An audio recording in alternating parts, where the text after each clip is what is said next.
Think about this for one moment. What would it take for you to take someone's life? What would that person have to have done to cause you to risk it all and enact revenge by making them pay the ultimate price? As you watch this video, you have a choice. You can easily ignore the questions I just asked and go about your life like nothing of the sort will ever happen. But in 2002, a certain Russian architect and family man named Vitaly Kalyov did not have that luxury. With the neck-breaking speed of a jumbo jet in freefall, the same question I asked a few seconds ago crashed at his feet. And after 2 years, the answer he chose to give shocked the world. Tragedy pushed Vitaly Kalyov to his limit and made him commit one of the most controversial acts of murder in recent history.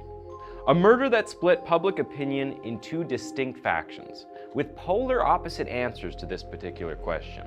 Was Vitaly Kalyov's murderous act justified? Welcome back to Twisted Mind. What kind of pain pushes a man to the edge of morality? Vitaly Kalyov's story hits hard because it forces us to confront that question.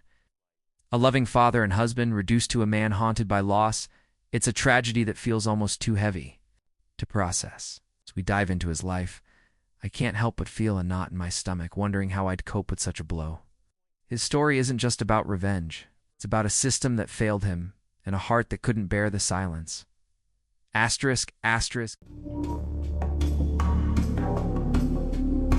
If you ask Vitaly Kalyov when his life truly began, he would point to this time in history, September 1989, in the familiar dark of a Russian cinema house. And if you asked him when it ended, he would take you to the arrival lounge of Barcelona's El Prat International Airport on the 2nd of July, 2002. Before 1989, Vitaly Kalyov had already built a career as an architect and was considered one of the very best in his district. He had his own construction company, had designed and helped construct 100 homes in his community, including his own spacious 3-story red brick mansion. If there was a Russian equivalent of the American dream, this was it. However, there was still something missing: family. Everyone who knew Vitaly spoke of him as a passionate and industrious man who poured himself completely into anything he chose to devote his time and strength to. And it was this almost neurotic devotion to the things he loved that drew the attention of Svetlana, an equally passionate professional and the woman he would eventually marry. Svetlana and Vitaly's romance began in business meetings. Svetlana's professionalism left Vitaly in awe, and when he found out that she also had a humorous side, he fell completely in love. He wasted no time and asked her out on a date to the movies. It was sometime in December, in the familiar dark of a cinema that we spoke about earlier, that Vitaly realized he had met his soulmate, the woman he wanted to spend the rest of his life with. Lucky for him, Svetlana also felt the same way for him. They got married and decided to start a family. And even though Vitaly was an incredibly busy man, he had no intention of slacking either as a husband or as a father. He was devoted to Svetlana and invested in the family they were already building together. Once again, Svetlana shared these same values with him. In 1992, their first child, Konstantin, was born. Vitaly stayed true to his words and completely immersed himself in his son's life. Konstantin was dynamite in the community. He was energetic, loved the great outdoors, thoroughly enjoyed science and dinosaurs, and showed incredible promise in the game of chess, a game that his father was also a master at. On one occasion, the young Kalyov begged his father for a telescope, and Vitaly promised to give it to him. But this was a promise that the old Kalyov would never get to fulfill, for no fault of his own. Then came little Diana, Vitaly and Svetlana's second child. If you asked Svetlana, she would tell you that Diana was born out of a promise she made to God. After the birth of Konstantin, she desperately wanted a daughter. So, for years, she visited her local church and prayed. And after 6 long years of waiting, in 1998, her prayers were answered and little Diana was born. Their daughter was a beautiful, intelligent girl who had an absolute affection for her father. Some years after her birth, while her father was on a 2-year job contract in Spain, little Diana exhibited this affection by memorizing her father's telephone number by heart and calling him for hours on end. The contract job in question was born out of necessity. Vitaly was not the kind of man to leave his country for any job. He had no reason to, and he also didn't enjoy the idea of being far from his family. But he had fallen on hard times. Not too long after the birth of little Diana, Vitaly fell into a pit and broke his leg while on a job. This accident forced him to take months off work, foregoing several projects in the process. And because of the unforgiving, ever-moving nature of the construction market, his construction company suffered and eventually folded. By the time his leg was healed, Vitaly was out of a job with no stream of income. So when he received a 2-year job offer to help build a mansion for a wealthy Russian in Spain, Vitaly had to accept it. The job would quicken his financial recovery. So Vitaly relocated to Spain in 2000. At the time, his daughter was just 2 and his son was 8. It was a painful decision for Vitaly, but necessary nonetheless. Those 2 years of absence were long and he suffered homesickness. Even though he would return home on some weekends or holidays to see his family, he wanted to be around them constantly. His kids were growing fast and time was slipping by. However, he found solace in the daily phone calls he got from his daughter who, having memorized her papa's number, would call him for hours on end, reciting nursery rhymes and telling him every detail about her day. These moments were Vitaly's anchor. So, in 2002, when Vitaly's 2-year job contract had come to an end, he thought it would be the perfect time to make up for lost time by bringing his family down to Spain and giving them a vacation. He planned the vacation extensively. He would show his 10-year-old science buff the incredibly huge dinosaurs in Spain's Museo Paleontológico de Cuenca. He knew his wife would totally adore walking through the lush botanical gardens of Maramutra.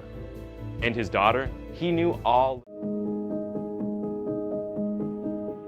The initial flight that Svetlana had booked was already sold out. It was summer and the globally accepted time for holidays. Also, Spain was one of the most popular and most affordable tourist destinations for Russian nationals. So the trip began to look like it would be postponed until around noon of Monday, the 1st of July 2002. Svetlana then received a call from her travel agent. An unscheduled charter flight to Barcelona had been organized at last minute for that evening, and there were still seats available. This was just 3 hours before it was due to depart from Moscow.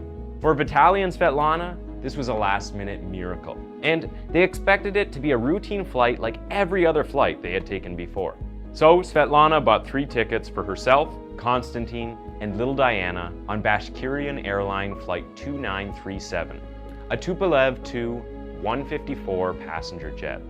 They rushed to Domodedovo airport and boarded. Looking back, one can imagine that when Svetlana got on the plane with her kids, she must have felt safe and reassured even if she had any lingering doubt. Because out of the 60 passengers on the plane, 45 of those passengers were school children, all bound for what promised to be an exciting vacation in Spain. This was a cargo too precious for mishap, right? Meanwhile, at Barcelona's El Prat airport, Vitaly Kalyov eagerly awaited the arrival of his family. He waited and waited and waited. By the morning of the 2nd of July, he was still waiting. His family had not arrived, and for some reason, no one at the desk was giving him an answer. Yet, Vitaly chose patience. As he sat alone in the arrival lounge of the airport, keeping his tired eyes on the flight information board, suddenly, the almost empty room began to fill up with people. However, these were not the passengers he was expecting. It was a peculiar crowd, one made up of journalists, reporters, and camera crew. They were bombarding the airport staff with questions from every angle. This puzzled Vitaly, who could hardly pick a word from the ensuing chaos. Worse still, since Vitaly was still waiting on his family, he stuck out like a sore thumb, and it didn't take long for one of those reporters to associate the mixed look of worry and curiosity on his face with the situation that was about to reveal itself. The reporter rushed to him with a cameraman not too far behind and asked Vitaly if he was waiting for a flight from Moscow to arrive. To which he replied, yes. Then the reporter tactlessly offered her condolences to Vitaly, which only confused him more. He asked her, why? To which the reporter responded, oh, they didn't tell you? On the night of the 1st of July 2002, Bashkirian Airlines Flight 2937, the same passenger jet that Vitaly's entire family was traveling on, collided mid-air with DHL Flight 611, a Boeing 757 cargo jet, over Uberlingen, a southern German town on Lake Constance, near the Swiss border. All 71 passengers and crew, including the 45 school children, were killed. Vitaly, a man known for his calm, stoic demeanor, began to panic. But even as fear creeped into his core, he mustered hope. He turned his fear into action and booked the next available flight to Zurich in Switzerland, which was less than a 2-hour drive away from Lake Constance. He was headed to the site of the crash. Throughout the flight, Vitaly paced through the cabin, struggling to remain calm, continuously reassuring himself that the details of the news from that journalist were largely exaggerated. Svetlana, Konstantin, and little Diana were definitely fine. They had to be fine. There was no alternative. It was the media, after all. Journalists were known to say or do anything for a big story, right? The moment Vitaly landed in Zurich, he took the next cab to the border of southern Germany and was en route to the scene of the crash. As Vitaly got closer to the crash site, two things became apparent to him. First, the sky was getting progressively darker, and secondly, the air around him was quickly adopting the stench of charred metal. As if all that wasn't enough to kill a man in his situation, large fragments of scattered metal also began to appear across the roadways. It was a terrible sight. When Vitaly got to the crash site, when he saw the charred fields and the bodies being carried out of the crash zone, he lost it. The police were quick to realize that Vitaly was related to some of the victims of the crash, so they tried to dissuade him from joining the search efforts. But Vitaly was relentless. He couldn't help himself. His mind wouldn't rest until he had seen his wife and his kids with his own eyes. So he convinced the police officers in charge to allow him to look for his family. The passenger cabin was a skeletal mess, half its size and partially burnt. Rescue workers had been entering the wreckage to retrieve the remains of the passengers inside. But once again, there was a problem. Because the collision had caused both planes to split mid-air, at least 40 of the passengers had been ejected out of the plane before it could even reach the ground. So when the rescue workers couldn't find Kalyov's family amongst the wreckage, the reality of their fate became much more sickening. The following morning, a farmer's daughter found the body of a young girl wearing a pink dress. Her body still relatively intact, as trees had broken her fall. She was identified as Diana Kalyov, Vitaly's daughter. Vitaly wept like a child. When he visited the spot his daughter was found, he discovered white beads everywhere, pieces of a pearl necklace that he had gifted his daughter during one of his visits back home during his 2-year-long hiatus. The necklace had snapped during her tragic descent. Vitaly recovered 8 of the beads, wrapped them in his handkerchief, and placed them in his left breast pocket, swearing to carry them with him everywhere. Soon after, 10-year-old Konstantin, or what was left of the poor boy, was found on a rural road in front of a bus stop. He had crashed into the concrete, and when Vitaly saw his son's body at the morgue, he repeatedly smashed his head against the wall until he bled. Hearing about Vitaly finding his daughter's beads and his son's broken body, it's gut-wrenching. No one should endure that kind of loss, let alone face it alone at a crash site. The law calls for justice, but what does justice mean when your entire world is gone? Vitaly's grief feels like a scream into a void, and it's hard not to empathize, even as we question his later choices. This moment shows how trauma can unravel even the strongest among us.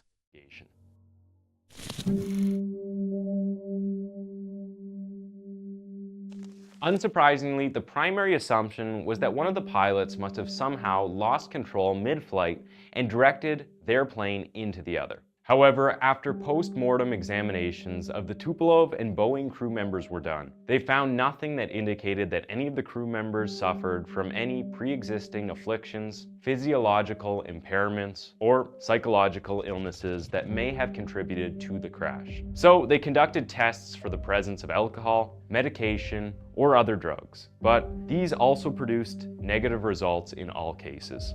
Everyone on both planes were at their best on the night of the crash. The last argument was exhaustion, but this was also ruled out because it was determined that the crew members had sufficient time to rest and relax before their respective flights.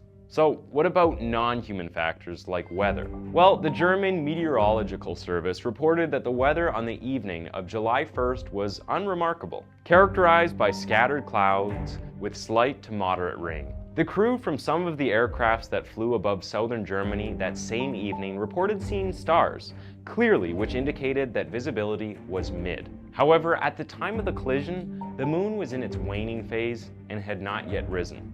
So there was a recorded lack of moonlight around the time of the collision, which made the sky particularly dark when the collision happened. However, this wasn't enough excuse for seasoned pilots to collide their huge planes, especially when they had anti-collision systems on board, especially when they were supposed to have eyes on the ground. After these preliminary investigations, the spotlight shifted from the pilots and airlines to a private Swiss company called SkyGuide. On the tragic night of the crash, both planes were under the observation of a Swiss-based air navigation service provider called SkyGuide, which was tasked with supervising the airspace over Lake Constance. This multi-million-dollar company operated from Zurich International Airport, and it was their primary duty to ensure that a collision like this wouldn't happen. At the time, SkyGuide had already claimed innocence and had also refused to apologize to the victims. So when the investigators began speaking with the SkyGuide staff that were on duty on the night of July 1st, SkyGuide gave their own account of events to investigators. I will give a brief summary whilst keeping the most important details intact. At around 9:30 p.m. on the fateful night of the crash, a SkyGuide air control officer was observing a navigation radar screen that gave a digital bird's eye view of the Swiss airspace and its surroundings. On this navigation radar screen, there were also small pulsating dots that signaled the aircraft's position in the sky, along with their flight number, destination, and the altitude and approximate traveling speed. Now, around that time, the air traffic control noticed that the blips of both the DHL flight and the passenger jet were both soaring at 3,600 feet, rapidly approaching the same location over Lake Constance. The air control officer knew that if they continued on this course, they would crash. So, according to SkyGuide, the air traffic controller followed established procedures and radioed through to the passenger jet, ordering its pilot to descend his aircraft by 1,000 feet. No radio communications were made by air traffic control to the DHL Boeing aircraft. The only thing needed for safe passage of both flights was for one plane to move out of the way of the other. It was that simple. Strangely, there was no response from the Tupolev passenger jet. The controller repeated his demand, this time with more emphasis. Then the pilot's voice finally came through the radio, clarifying the order to descend, which the controller confirmed. According to SkyGuide, the controller was under the impression that the Tupolev passenger jet crew had followed through with the descent and the crisis had been averted. It wasn't until the blips of both flights, Tupolev and the DHL, suddenly disappeared from the navigation radar screen that SkyGuide staff realized that something wasn't right. And all attempts to re-establish radio communications with the Tupolev cockpit crew were met with silence. With this statement, SkyGuide was shifting the blames back to the pilots. According to them, neither their organization nor the air traffic controller in charge was to blame. Everyone knew about SkyGuide, but who was this air traffic controller? By this time, the media had also shifted the blame from the pilots and airline to SkyGuide, and more specifically, the air traffic controller in charge. But no one could get a name. Moreover, the investigation, which was still ongoing, was closed off from the public. So the relatives of the victims were left with nothing. Meanwhile, Vitaly Kalyov, who had been patiently following the news, also realized that the tragedy that took his family's life was SkyGuide's fault. More specifically, the air traffic controller, whose master, and confirming that he was more than fit to stand trial for Peter Nielsen's murder. But, as you might expect, before Vitaly could stand trial, something else came up. In May 2004, mere weeks before Vitaly's trial, the investigation into the 2002 Uberlingen mid-flight collision finally concluded. The German Federal Bureau of Aircraft Accident Investigations released their full report. At the time, Peter Nielsen was public enemy number one.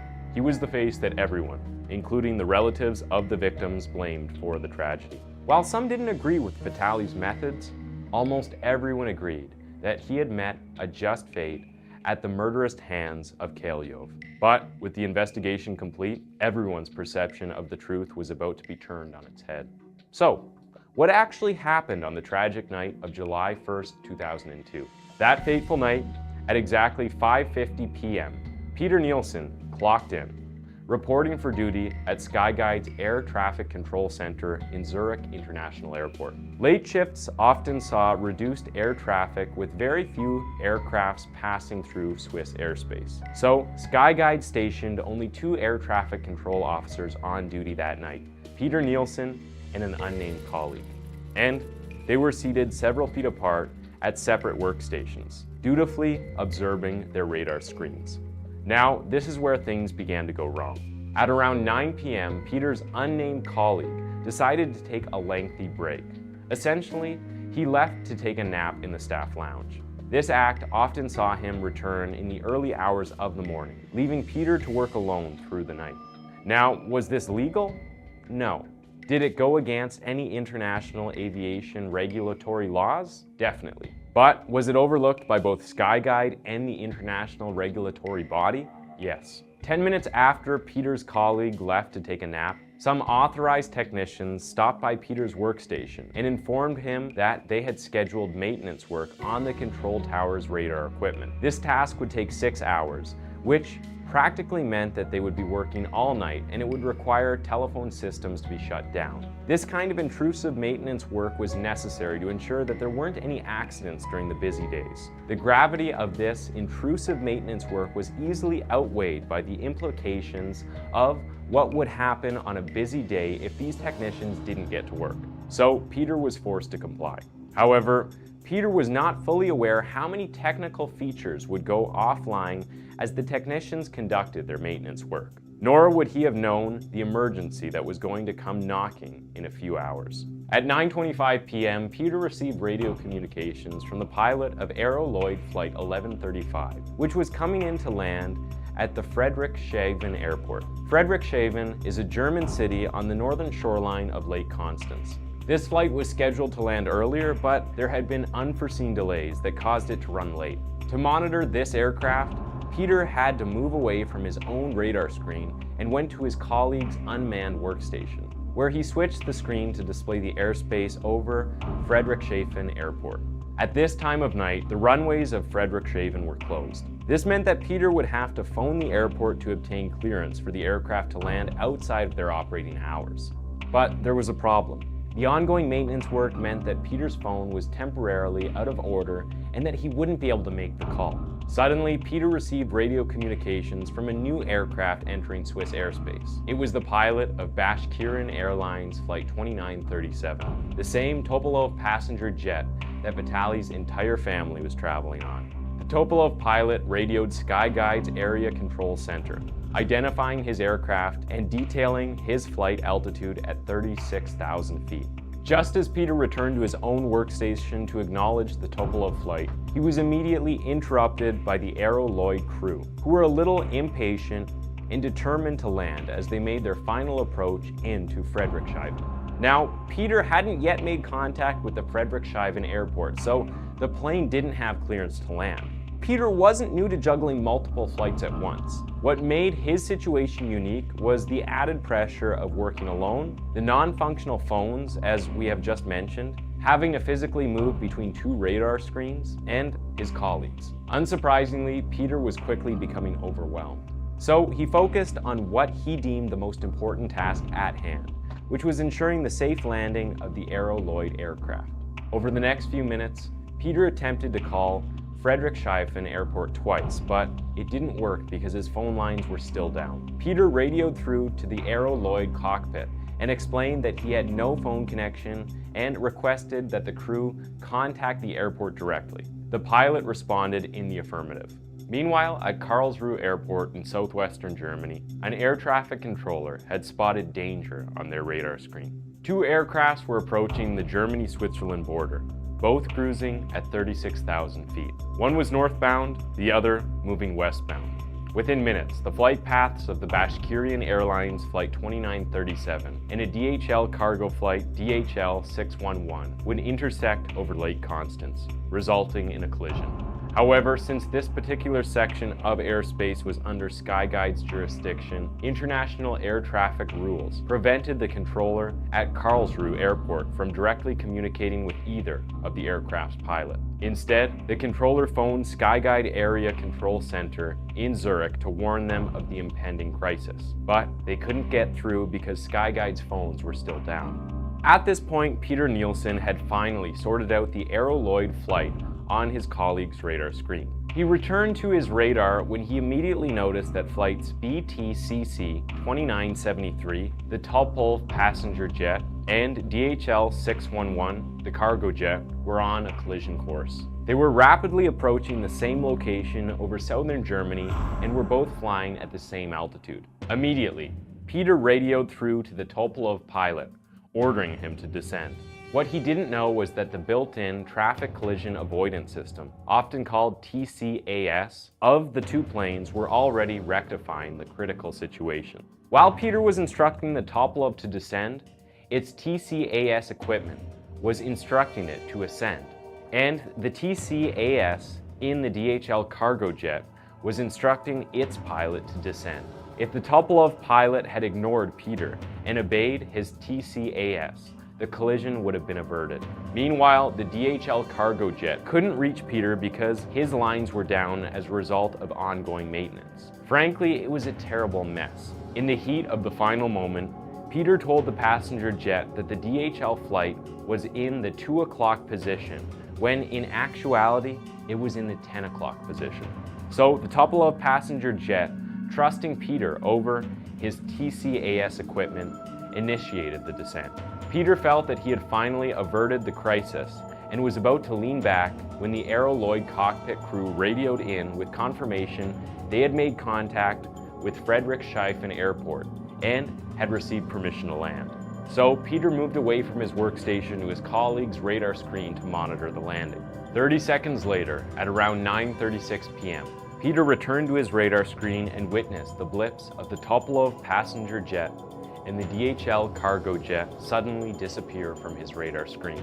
He tried and failed to re-establish radio communications with the pilot he had just been speaking with, but it was too late. Both planes had already collided. This extensive report proved two things were responsible for the crash. Peter Nielsen was not quick enough in noticing the danger of the collision because all of the overwhelming maintenance limitations that surrounded his station that night. The Bashkirian pilot should have followed the commands from the TCAS equipment instead. This wasn't his fault either because it wasn't until after the mid-flight collision that the pilots were ordered to give the TCAS directives priority over air controllers. These findings proved at last that SkyGuide were the ones to blame and their irresponsible and borderline illegal policies that allowed employees to take long breaks. Peter Nielsen was not personally responsible for the Uberlingen mid-air collision. He was likely a victim like everyone else. This realization turned him from a culprit to a martyr in the eyes of the public, and condolences poured in from around the world. However, these findings had no impact on Vitaly Kalyov's trial, and he was formally charged with the premeditated killing of Peter Nielsen. Under Swiss law, this crime fell between manslaughter and murder. Unsurprisingly, people didn't take it well, especially Vitaly's supporters. While people were split on Vitaly's fate, everyone could at least agree that SkyGuides ought Asterisk, asterisk, asterisk, asterisk, asterisk, asterisk, asterisk. Vitaly's confrontation with Peter Nielsen is where this story turns from tragedy to moral chaos. I'm torn, his pain is unimaginable, but taking a life in revenge? It's a line most of us can't fathom crossing. Yet SkyGuide's refusal to apologize or take accountability fueled his rage. The legal system failed to give him closure, so he sought it himself. After just 2 days of proceedings, It makes you wonder, how Vitaly far would you go Kalyov if was justice found felt out of guilty for reach? the premeditated killing of Peter Nielsen and sentenced to 8 years in prison. Vitaly was crushed by the verdict and refused to stand trial, telling the court, "I am accused of burying my children. Why would I stand up?" Vitaly Kalyov spent the beginning of his prison sentence in a psychiatric institution where he spent his days longing to visit his family's grave. 2 years into his sentence and 4 years after the Uberlingen mid-air collision, a Swiss prosecutor finally filed 71 charges of negligent manslaughter against 8 SkyGuide employees. 4 of those charged were traffic managers who were responsible for overseeing the area control center on the night of the crash. Unsurprisingly, during that testimony, the managers denied any culpability and blamed controllers on duty that night, Peter Nielsen and his unnamed colleague, for unprofessional conduct. They also claimed that Peter poorly handled the events that led to the collision. Eventually, the 4 SkyGuide's air control managers were found guilty of 71 counts of negligent manslaughter. 3 of the managers were handed 1-year suspended sentences, and the 4th was ordered to pay a fine of 150 Swiss francs, barely $200 in today's money. The remaining 4 SkyGuide officials were each acquitted. You can imagine the backlash from the public and the outrage from the relatives of the victims. This was not the justice they expected, but unfortunately, it was the law. On the less bleaker note, SkyGuide finally accepted full responsibility for the 2002 Uberlingen mid-air collision and offered 30 victims' families financial compensation, while those who pursued legal action received payment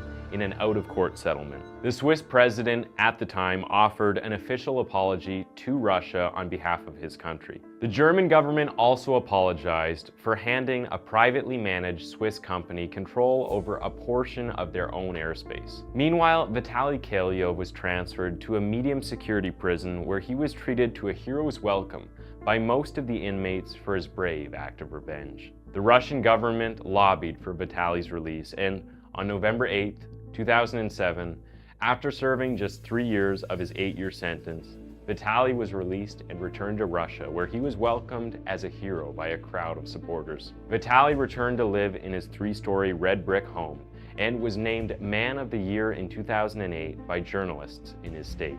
The local government appointed him Deputy Minister of Construction of the Republic, and he oversaw many federal and international construction projects. He held the position until his retirement in January 2016. Vitaly's life was relatively uneventful after his release. For one, he didn't murder anyone, but he tried to rebuild his life, remarried, and had kids. He had another spat with the Swiss government when they asked him to repay the costs of his incarceration. He refused, and in 2012, while visiting Germany to attend the 10-year anniversary memorial service of the Uberlingen mid-air collision, he was arrested by German authorities upon his arrival to the country because he was still on the Swiss authorities' watch list. Vitaly was incensed because he felt he had done his time and proven to be a responsible member of society. Russian diplomats saw to his release, but by the time he was released, the memorial had passed. In 2016, on the day before his 60th birthday, Vitaly was awarded the highest state medal titled To Glory of Ossetia, a decision that once again split public opinion. For some, he will forever be a villain who desecrated his family's memories by shedding innocent blood. For others, he will forever be a hero who honored his family's memory by bringing justice where the state failed. Now, before we put a lid on this story, there's one final question people ask after hearing the details of Vitaly Kalyov's story. Does Vitaly Kalyov regret killing Peter Nielsen? Especially after it has been revealed that the air traffic controller was not responsible for the death of his wife and children. You can probably guess the answer, but I'll leave you with Vitaly's response to the question. He's nobody to me. He was an idiot, and that's why he paid for it with his life. If he had been smarter, it wouldn't have been like this. If he had invited me... Vitaly's release and hero's welcome in Russia are as polarizing as his actions. Some see a grieving father avenging his family. Others see a man who killed an innocent. The investigation showed Nielsen wasn't the sole culprit. SkyGuide's negligence set the stage. Yet Vitaly's lack of regret chills me. His story leaves us grappling with a hard truth. Grief can justify almost anything in a broken heart. But does it excuse it?